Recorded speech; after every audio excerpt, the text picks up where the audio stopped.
Hamyurtimiz to'p surayotgan CSKA jamoasi Rossiya Kubogi finalining javob o'yinida Zenitga qarshi maydonga tushdi. Birinchi o'yindagi 0-2 hisobidagi mag'lubiyatni javob o'yinida yo'qqa chiqargan CSKA penaltilar seriyasida 4-3 hisobida g'alaba qozondi va Rossiya Kubogi yakuniy final o'yiniga yo'l oldi. Abbosbek Fayzullayev o'yinning 62-daqiqasida Miralim Pyanich o'rniga maydonga tushirildi. Rossiya Kubogi super finali 1-iyunda Lujniki stadionida o'tkaziladi. CSKAning raqibi Spartak yoki Rostov bo'ladi.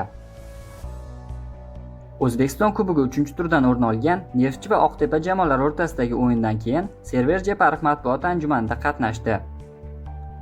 Raqibni tabriklayman. Uchrashuv tashkilotchilariga minnatdorchilik bildiraman. Maydon ideal holatda edi. Bizning o'yin uslubimizga to'liq mos keladigan maydon. Yigitlarimiz 3-o'yinni o'tkazishdi. O'zlarini yaxshi ko'rsata olishdi. Jismoniy tomondan ishlashimiz kerak. Yosh futbolchilarimiz katta akalarga qarshi o'ynashdi. Texnik tomondan yutqazmadik deya olaman.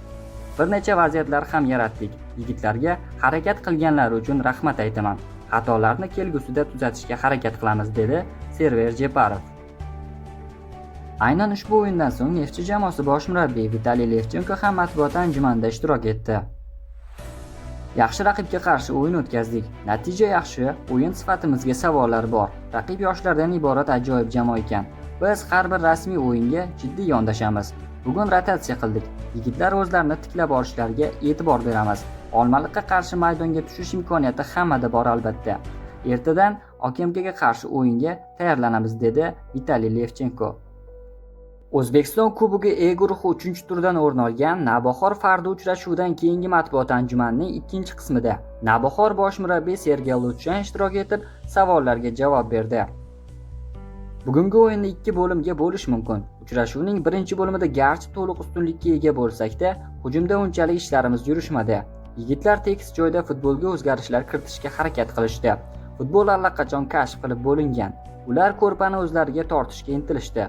Shunday bo'lsa-da, bugungi o'yin natijasidan qoniqdim. Faqat uchrashuvning hakam tomonidan qo'shib berilgan daqiqalarda mehmonlar tomonidan urilgan gol yoqimsiz hissiyot uyg'otdi. Uchrashuvdan so'ng yigitlarga o'yinda 3-0 hisobida yutqazyapsizmi yoki yutyapsizmi, xotirjamlikka berilmay, uchrashuvning so'nggi daqiqalariga qadar o'ynashni uqtirdim deya so'zlarini davom ettirdi Sergey Lutshan.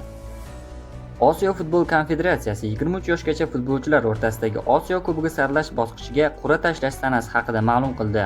Unga ko'ra marosim 29-may kuni Toshkent vaqti bilan soat 12:00 da Kuala Lumpurdagi OFK qarorgohida o'tkaziladi. Jamoalar oxirgi 3 ta musobaqadagi ko'rsatkichi bo'yicha savatchalarga taqsimlangan. O'zbekiston U23 terma jamoasi birinchi savatchadan o'rin olgan. Saudiya Arabistonida bo'lib o'tadigan musobaqaning saralash o'yinlari 1-dan 9 sentyabrgacha bo'lib o'tadi.